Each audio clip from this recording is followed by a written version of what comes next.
Most people think a higher salary is the salary. You are trading your time for money. There's a limit to how much time you have, which means there's also a limit to how much you can earn.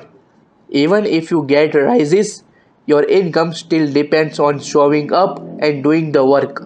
Wealthy people play a different game. They focus on buying assets, things that make money on their own. And over time, those earnings start to stack up. That's where compounding kicks in. Money earned from investments gets reinvested, which creates more money. It's slow at first, but it builds faster than most people expect. Hence is how money is used. Instead of spending every extra dollar, wealthy people put it back into assets.